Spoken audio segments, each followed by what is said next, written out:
Boa tarde, bem-vindos à Semana da Radiologia da GE. Gostaria de fazer a apresentação do professor Dr. Fabrício Costa. O Dr. Fabrício Costa é professor livre-docente do Departamento de Ginecologia e Obstetrícia da Faculdade de Medicina de Ribeirão Preto, da USP, chefe do Serviço de Ultrassonografia em GO do Hospital das Clínicas da USP de Ribeirão Preto, membro do Board da International Society of Ultrasound in Obstetrics and Gynecology, mas chamado de ISWOG.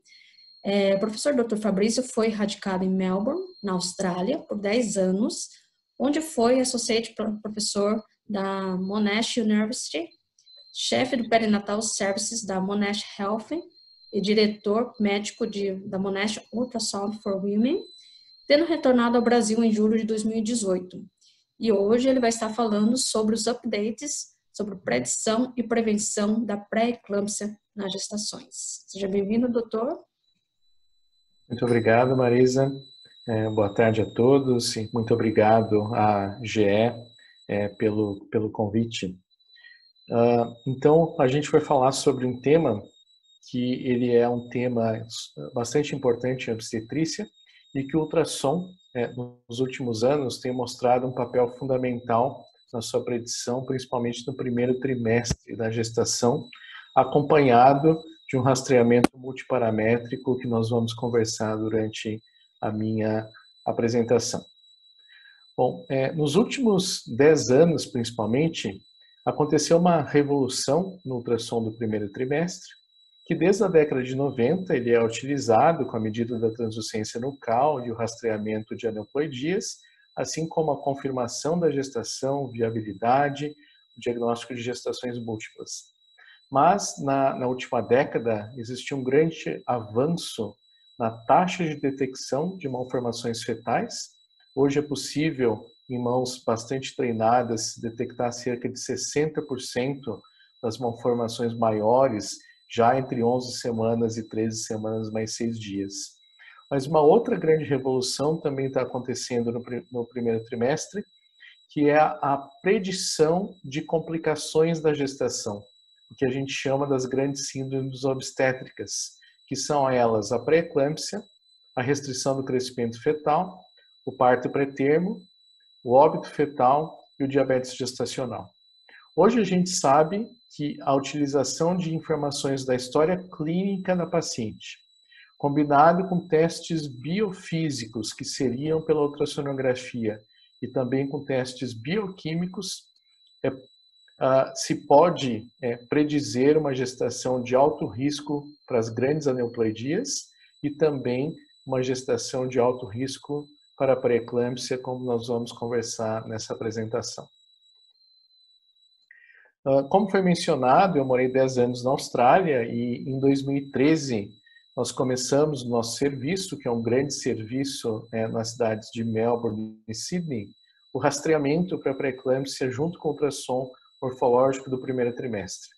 E até o momento, desde 2013, nós realizamos mais de 40 mil rastreamentos para a pré-eclâmpsia no primeiro trimestre da gestação, ou seja, uma experiência quantitativa e qualitativa importante. Também nós estamos iniciando no Brasil um grande estudo multicêntrico que se chama SPREBRA, que é apoiado pela GE, em que vários centros vão realizar o screening combinado de pré-eclâmpsia no primeiro trimestre para a validação desse algoritmo na população brasileira. Claro que ele funciona na população brasileira, já existem vários centros que promovem esse tipo de abordagem, só que pequenos ajustes no algoritmo para a nossa população, eles vão ser importantes para aumentar ainda mais a performance, como eu vou mostrar para vocês. Qual a importância da pré-eclâmpsia e por que alguém que faz ultrassom em obstetrícia e medicina fetal tem que estar bastante atento e ativamente tem que realizar o rastreamento para a pré-eclâmpsia? Porque pré-eclâmpsia, sem dúvida, é a principal síndrome obstétrica. Ela acontece em 2 a 8% das gestações. Na Inglaterra e na Austrália, por exemplo, a prevalência de pré-eclâmpsia é por volta de 3% e a prevalência de pré-eclâmpsia precoce e pré-termo é por volta de 0,8%. Já no Brasil, os nossos números são maiores. Pré-eclâmpsia acontece no Brasil por volta de 8% das gestações, e pré-eclâmpsia pré-termo com parto antes de 37 semanas, ela acontece por volta de 2% das gestações. Sem dúvida é um grande problema de saúde pública, não só no nosso país, mas também na América Latina. Por ano, se tem por volta de 6,6 milhões de mulheres afetadas por pré-eclâmpsia, e ela é a principal causa de morte materna e perinatal. Só nos Estados Unidos, por volta de 18% das mortes maternas elas estão relacionadas com pré-eclâmpsia. Isso também é verdade no Brasil. Os números são chocantes. Por volta de uma mulher morre no mundo por pré-eclâmpsia a cada 12 minutos. Isso equivale a um Boeing 737 cheio de gestantes com pré-eclâmpsia cair todo santo dia durante os 365 dias por ano. A pré-eclâmpsia também é um grande fator de risco para a morbimortalidade perinatal, porque cerca de 15% dos partos pré-termo estão relacionados com pré-eclâmpsia e suas consequências tanto para o concepto como para o recém-nascido. E existe um conceito que eu aprendi na minha época de graduação e na minha época de residência, tenho certeza que a maioria de vocês aprendeu, que a pré-eclâmpsia se curava no momento do parto, com a retirada da placenta. Mas se sabe hoje, com dados atuais, que isso não é verdade. Porque mulheres que tiveram pré-eclâmpsia na gestação, elas têm um risco 4 vezes aumentado de acidente vascular cerebral durante a sua vida e um risco de 2 vezes aumentado de alterações cardíacas, entre elas infarto do miocárdio e insuficiência cardíaca. Ou seja, a pré-eclâmpsia tem consequências tardias na vida da mulher que podem reduzir a sua expectativa de vida. Por causa disso, pela sua importância, as grandes sociedades internacionais apregoam a predição da pré-eclâmpsia já na primeira consulta pré-natal. Isso é verdade na Inglaterra, esses são os guidelines do NICE, também nos Estados Unidos, são os guidelines do ACOG, e também no Brasil. A FEBRASGO segue os guidelines do ACOG, em que apregou o rastreamento através da história clínica de pacientes com alto risco para pré-eclâmpsia. Então, uma paciente vai ser considerada de alto risco se ela possui pelo menos um fator de alto risco, que está listado aqui, ou pelo menos 2 fatores de risco moderado. Se essa paciente é considerada de alto risco para pré-eclâmpsia, no nosso meio existe a recomendação de prescrição de aspirina em baixa dose, de 100 a 150 miligramas, e também de cálcio, de carbonato de cálcio, por volta de 1,5 gramas dia, de 12 semanas até 36 semanas de gestação.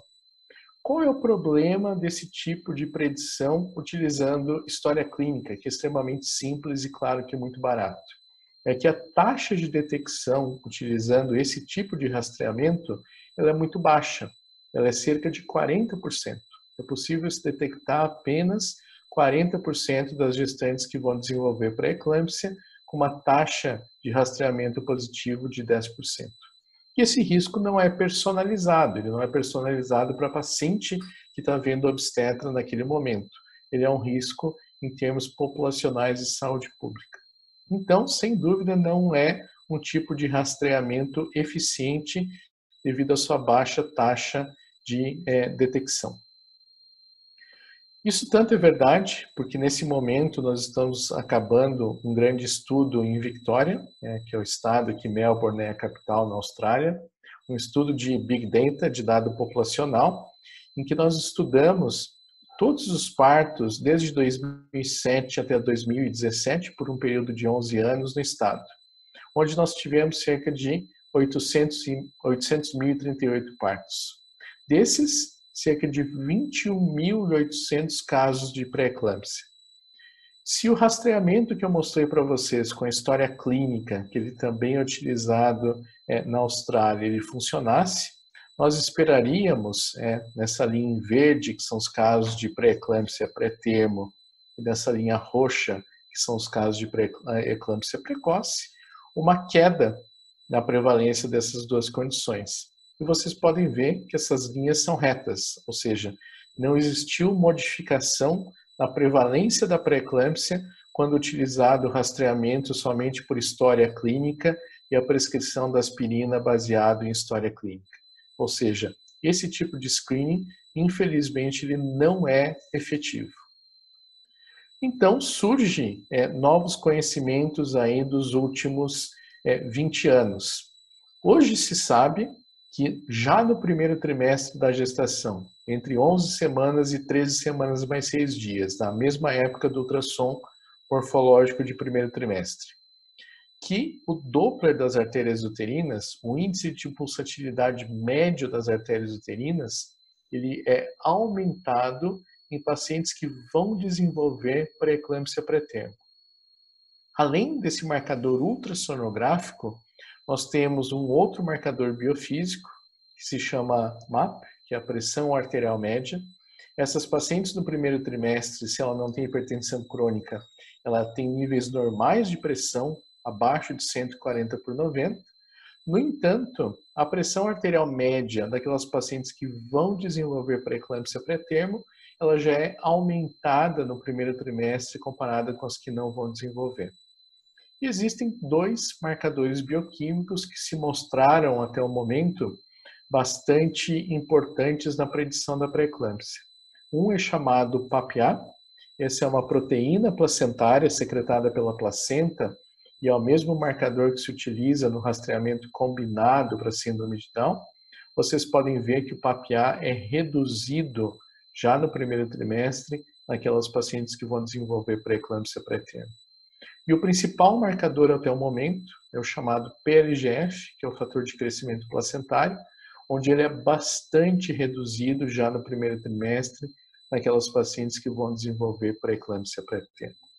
Então, utilizando um racional muito parecido com o que é feito para a síndrome de Down, onde não se utiliza hoje em dia apenas idade materna avançada na sua predição, mas se utiliza uma combinação de idade materna, comprimento cabeça-nádega e a espessura da translucência nucal e eventualmente outros marcadores ultrassonográficos e bioquímicos na sua predição. O mesmo pode ser realizado com a pré-eclâmpsia. Então, a história clínica ela é obrigatória, porque realmente a história clínica é um preditor de pré-eclâmpsia, apesar de não ser um bom preditor quando isolado. Mas eu posso somar a história clínica Doppler das artérias uterinas, que é um marcador ultrassonográfico, a medida da pressão arterial média e a dosagem de um daqueles fatores bioquímicos que foram listados. Se eu faço essa combinação, eu vou ter um aumento na taxa de detecção de pré-eclâmpsia precoce com parto antes de 34 semanas de 47% baseado na história somente para 90% baseado no screening combinado. Pré-eclâmpsia pré-termo, a taxa sobe de 41% pela história isolada para cerca de 80% com screening combinado. Infelizmente, para pré-eclâmpsia a termo, esse rastreamento ele não é efetivo, mas o que a gente faz hoje em obstetrícia, na obstetrícia atual? Uma paciente com pré-eclâmpsia acima de 37 semanas, existe uma indicação de resolução dessa gestação. Mas como eu posso fazer isso no nosso país e de acordo com as diferentes práticas? Grandes centros de medicina fetal, nas grandes capitais, podem sem dúvida fazer esse screening de maneira completa. No entanto, se eu somente disponho, por exemplo, de um equipamento de ultrassom, eu posso combinar a história clínica e utilizar o Doppler das artérias uterinas e assim sucessivamente com os outros marcadores. Vamos ver esses dados que foram publicados pelo grupo do professor Kypros Nicolaides, na população inglesa, da Fetal Medicine Foundation. Predição da pré-eclâmpsia antes de 37 semanas, utilizando somente história clínica, 41%, mas se eu combinar a história clínica com Doppler das artérias uterinas, essa taxa de detecção ela já sobe para 63%. Se eu combinar ainda alguma coisa que pode ser realizada nas clínicas de ultrassom, que é a pressão arterial média, Combinado com a história e com o Doppler das artérias uterinas, essa taxa de detecção sobe para 74%. E os centros que possuem bioquímica, o que a paciente consegue ter condições para o pagamento da bioquímica, é a melhor taxa de detecção, combinando a história materna, a pressão arterial média, o Doppler das artérias uterinas, o marcador bioquímico, que é o PLGF, que nos dá uma taxa de detecção de pré-eclâmpsia pré-termo de 82% e uma taxa extremamente elevada de pré-eclâmpsia precoce, que é o pior espectro da pré-eclâmpsia, na ordem de 90%, que é extremamente superior a somente a história clínica. Por isso, depois desses dados, não só do centro do professor Kyprios Nicolaides, mas como vários centros ao redor do mundo, existiu no ano passado uma mudança dos guidelines. E o primeiro a utilizar uma mudança nos guidelines, incorporando esse novo conhecimento, foi a ESOG, a Sociedade Internacional de Ultrassom, que publicou em janeiro do ano passado o seu guideline, e eu tive a honra de ser coautor desse guideline junto com um grupo de especialistas internacionais, em que a gente deixa muito claro, baseado nas evidências atuais, a melhor forma de se predizer um grupo de alto risco para pré-eclâmpsia pré-termo não é utilizando história materna somente, mas sim a combinação de história materna com Doppler das artérias uterinas por ultrassom, com a pressão arterial média e com a dosagem de um dos componentes bioquímicos, que seria o PAPA ou o PLGF. Logo após isso, a FIGO, a Federação Internacional de Ginecologia e Obstetrícia, em maio do ano passado, também publicou os seus guidelines. Eu também tive a honra de fazer parte do Comitê Internacional, que se reuniu em Florença em maio do ano passado, onde foram publicados os novos guidelines da FIGO, que também mostram claramente que a melhor combinação da predição de pré-eclâmpsia é a combinação da história materna, do Doppler das artérias uterinas, da pressão arterial média e da dosagem do PAPA ou do PLGF. Só que todos nós sabemos que, infelizmente, o screening completo não é possível de ser oferecido no mundo inteiro. Ou, no nosso caso, talvez não seja possível, nesse momento, ser utilizado para a população do SUS. Por isso, a beleza desse algoritmo é que diferentes combinações podem ser utilizadas de acordo com o serviço que eu trabalho, de acordo com a prática que eu tenho, e mesmo assim uma combinação que ainda não é o screening completo nos dá uma taxa de detecção muito maior do que a história clínica somente. Um fator importante para nós ultrassonografistas é a segurança da realização de Doppler das artérias uterinas no primeiro trimestre, e isso é seguro, né? Esse guideline da ESOG foi publicado em 2011 e é completamente seguro de ser realizado o Doppler das artérias uterinas no primeiro trimestre da gestação. Também a ESOG publicou em 2013 guidelines de como esse Doppler deve ser realizado, e eu vou resumir isso para vocês. Esse guideline é disponível na página, na webpage da ESOG, gratuitamente. Inclusive, existe uma versão traduzida para o português. Antes da gente aumentar o detalhe do ultrassom do Doppler das artérias uterinas, eu gostaria de mostrar a simplicidade da história materna que faz parte desse rastreamento. Isso é disponível gratuitamente no site da Fetal Medicine Foundation. Basicamente, se precisa saber a data de nascimento, a idade do paciente.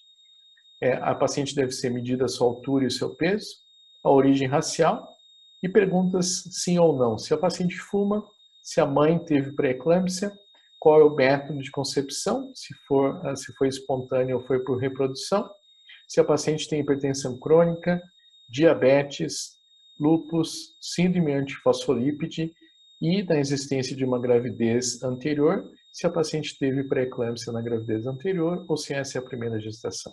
Ou seja, 13 perguntas extremamente simples, que uma secretária, uma atendente de uma clínica de ultrassonografia pode realizar essas perguntas no momento que a paciente está fazendo o seu registro de uma maneira fácil, bastante acurada e bastante rápida. A pressão arterial média também é importante e ela pode ser medida em serviços de ultrassonografia. E existem esfigmomanômetros automáticos validados para essa medida. Infelizmente, o esfigmomanômetro convencional de mercúrio ou aneroide, eles não são efetivos para uma medida da pressão arterial na gestação. Existe uma série de medidores automáticos validados na gestação que no Brasil custam por volta de R$600 a R$800, talvez com um custo um pouco caro no nosso meio.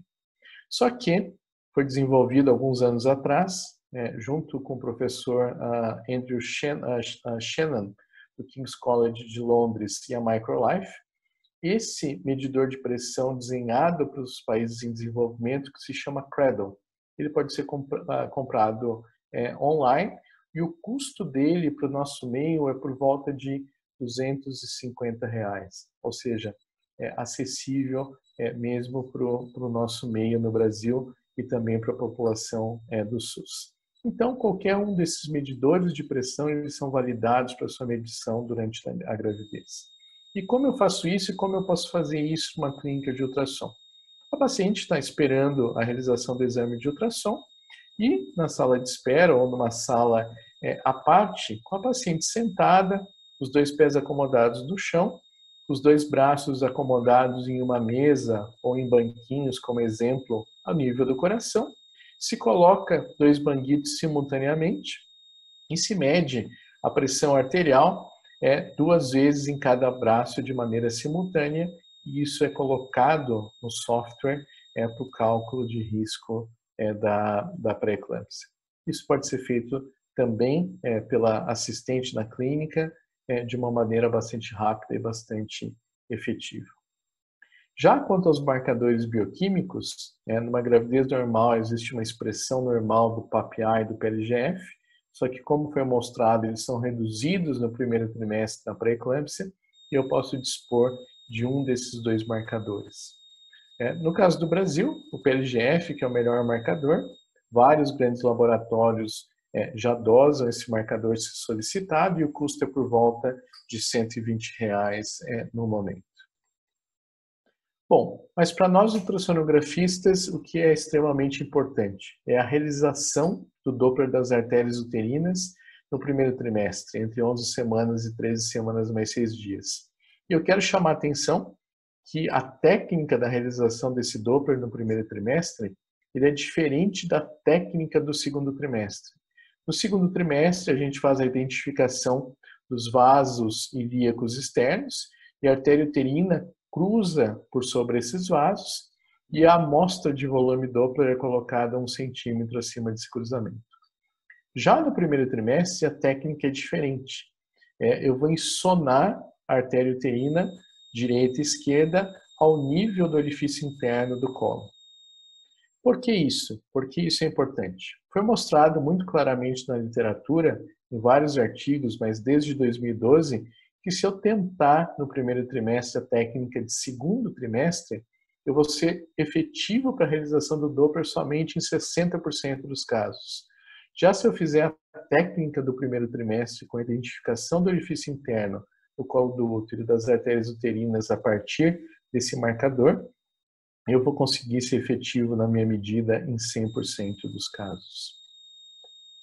Em termos de técnica da realização do Doppler, assim como a translucência nucal, a técnica é extremamente importante. Felizmente, os equipamentos modernos de ultrassom, quando eu utilizo o preset de obstétrico de primeiro trimestre, ele já vem com preset para a realização do Doppler, que está listado aqui. O que é importante em termos de técnica? Eu tenho uma bexiga materna parcialmente repleta e que por via transabdominal eu faço um corte sagital do colo do útero e identifico o seu orifício interno. Então, eu faço um zoom a nível do orifício interno do colo e ligo o meu Doppler. Basculando o meu transdutor para a direita e depois basculando o transdutor para a esquerda, eu identifico esse vaso tortuoso e bastante colorido ao Doppler color, devido ao Ellising, ao efeito físico do Doppler em um vaso com alta velocidade e tortuoso. De uma maneira muito fácil é possível a identificação do Doppler das artérias uterinas. E eu faço isso tanto do lado direito como do lado esquerdo. Um exemplo em tempo real, bexiga parcialmente repleta, orifício interno do colo, identificado o vaso e a obtenção das ondas de velocidade de fluxo. Notem que por volta de 75% das gestantes normais que não vão desenvolver pré-eclâmpsia, elas possuem o notching, ou a incisura no primeiro trimestre. A incisura ela não é importante na predição de pré-eclâmpsia com conhecimento atual.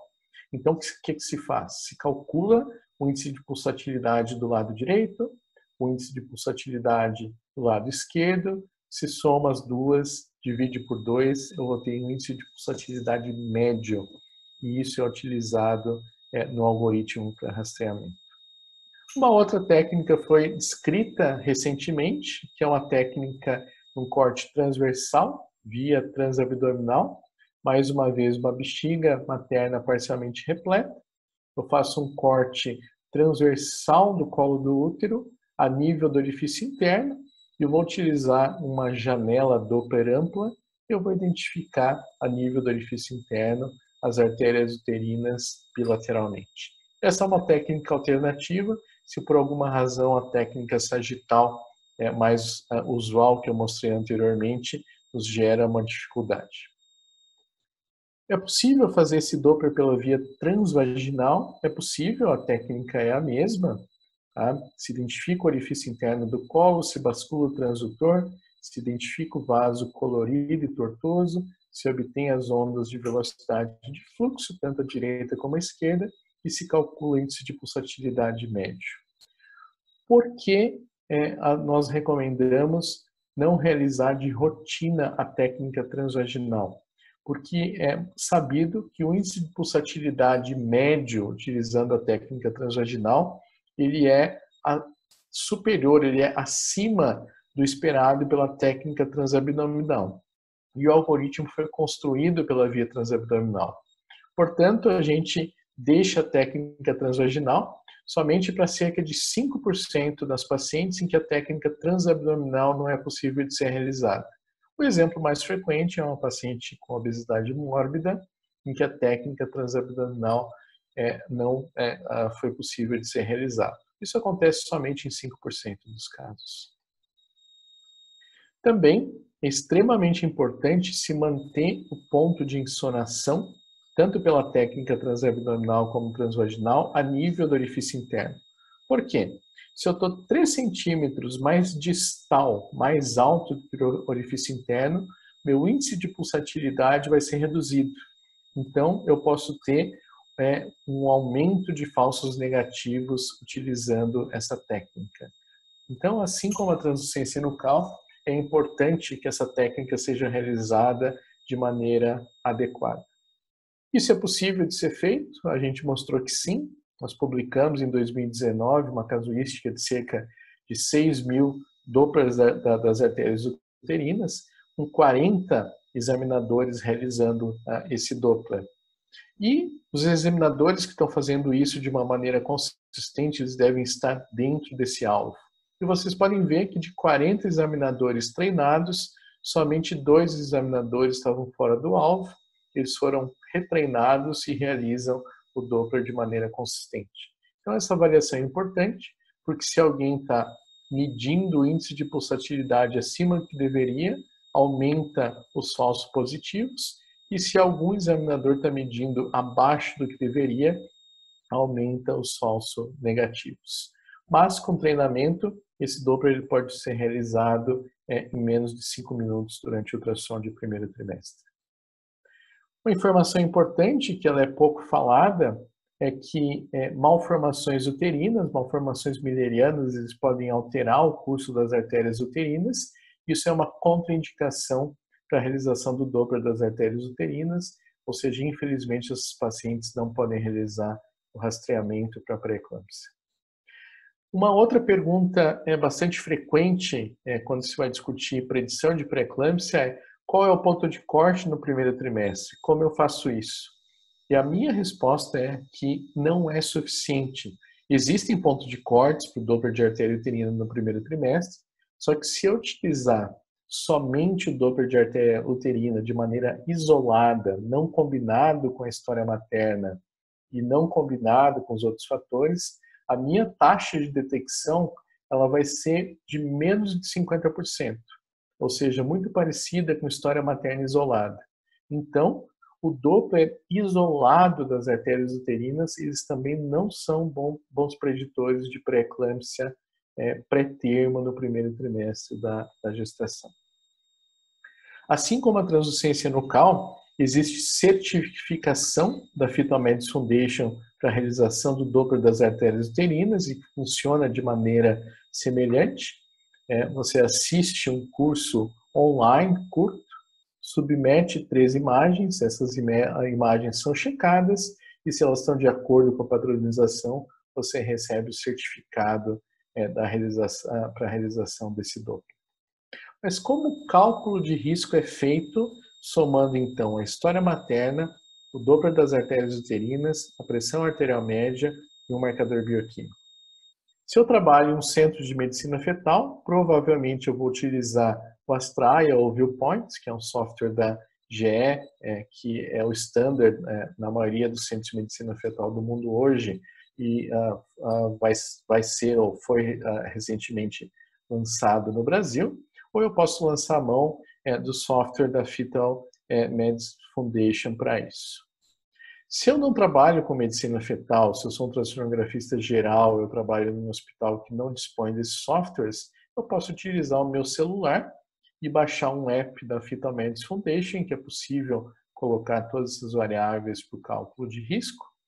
Ou, melhor ainda, eu posso utilizar a internet no site da Fetal Medicine Foundation, eu vou colocar as informações do ultrassom, as informações do Doppler, e também da pressão arterial média, bioquímica, história materna, e vou fazer o cálculo de risco semelhantemente ao que eu faço para a síndrome de Down. O meu serviço não é possível a realização da pressão da medida da pressão arterial média e de um marcador bioquímico, por exemplo. Ok, não tem problema. Eu faço o preenchimento da história materna, a informação do Doppler das artérias uterinas e eu posso fazer esse cálculo de risco da mesma forma. Mas uma informação fundamental é que a história é obrigatória. Eu não posso utilizar somente o Doppler da artéria uterina para esse cálculo. Então, mesmo em serviço de ultrassonografia, no mínimo eu tenho que fazer a combinação da história materna com o Doppler das artérias uterinas. E quando a paciente é classificada de alto risco, quando eu faço esse rastreamento completo ou quando eu faço um rastreamento parcial, combinando, por exemplo, história clínica e Doppler, ou combinando história clínica, Doppler e a medida da pressão arterial. A paciente é considerada de alto risco, semelhante com o que a gente considera para síndrome de Down, quando o risco de pré-eclâmpsia pré-termo é maior do que 1 para 100. E o que eu posso fazer com essas gestantes? Bom, então se é possível predizer pré-eclâmpsia com eficácia, o que se pode fazer com essas pacientes? Se sabe que o uso de aspirina reduz a prevalência de pré-eclâmpsia, mas isso foi provado numa evidência nível A, que é a mais alto nível de evidência, pelo ASPRE Trial. Ele foi publicado em 2017 no New England Journal of Medicine. E o primeiro autor é um brasileiro, o Daniel Honig. Ele foi fellow do professor Kipros Nicolaides, onde esse grande estudo foi realizado. Depois o Daniel trabalhou comigo em Melbourne. Esse estudo foi um estudo multicêntrico europeu, que compreendeu 7 países, 13 centros, em que o rastreamento combinado de primeiro trimestre de uma maneira completa foi realizado em quase 27 mil pacientes. Como esperado, por volta de 11% das pacientes foram consideradas de alto risco, ou seja, com um risco de pré-eclâmpsia pré-termo maior do que 1 para 100, e 60% delas aceitaram participar do estudo. E elas foram randomizadas em 2 grupos. 800 pacientes receberam aspirina de baixa dose, 150 miligramas, a partir das 12 semanas até 36 semanas, e 824 dessas pacientes receberam placebo, também no mesmo período de 12 a 36 semanas. E os resultados foram bastante positivos. Tem uma curva de sobrevida em termos de idade gestacional do parto. Vocês podem reparar que, comparado com placebo, os pacientes que tomaram aspirina tiveram um prolongamento da gestação, e a aspirina reduziu a prevalência de pré-eclâmpsia na ordem de cerca de 80% nos casos de pré-eclâmpsia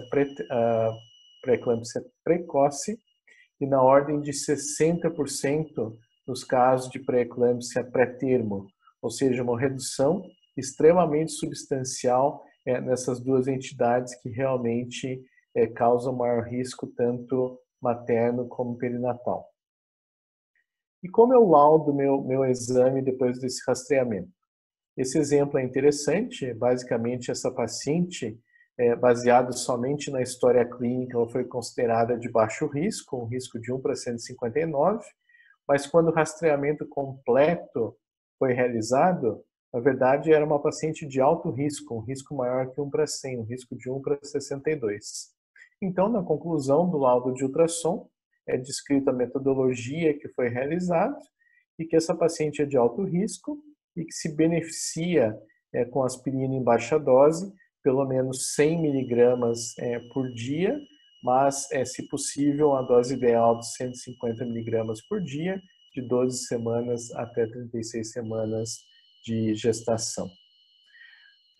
Finalizando a minha apresentação, eu vou mostrar para vocês o modelo que a gente realiza no serviço de Melbourne e de Sydney, e também é o mesmo modelo que a gente realiza aqui em Ribeirão Preto. Só vale lembrar que essas são pacientes privadas, nem sempre do ponto de vista de saúde pública é possível tudo isso ser realizado. A nível de SUS, é possível então que esse exame seja realizado somente um morfológico de primeiro trimestre, em que o rastreamento pode ser acoplado a isso. Mas se eu estou num mundo ideal, em que é possível ter tudo que a tecnologia me oferece, essas pacientes, então, elas vêm para a gente entre 10 e 11 semanas para um ultrassom de datação da gestação. A grande maioria das nossas pacientes, elas escolhem fazer NIPT, o teste pré-natal não invasivo, como rastreamento para síndrome de Down. E junto com a coleta de sangue de NIPT, que é realizado com essa idade gestacional, nós também coletamos beta-HCG e PAPIA. Eles podem ser utilizados para o cálculo de risco de síndrome de Down se o NIPT falha, e também PLGF para o cálculo do risco de pré-eclâmpsia. Se a paciente opta, ao invés do NIPT, pelo screening combinado de primeiro trimestre, é retirado o sangue dessa paciente para beta-HCG, PAPIA e PLGF. A paciente retorna, então, entre 12 e 13 semanas de gestação. Tanto o NIPT como a bioquímica já estão prontos, então a paciente realiza, nesse momento, ultrassom morfológico de primeiro trimestre com medida da translucência nucal. Se avaliam os fatores da história materna, a medida da pressão arterial, e se realiza o Doppler das artérias uterinas. Nesse momento é calculado os riscos para a síndrome de Down e também os riscos para a pré-eclâmpsia, e a paciente retorna para o obstetra com a análise de risco de aneuploidias e análise de risco para a pré-eclâmpsia calculados, e essa paciente já aconselhada sobre os seus riscos. Bom, muito obrigado. É um grande prazer estar aqui com vocês. Eu quero mais uma vez agradecer à GE pelo convite e parabenizá-los pela Semana da Radiologia.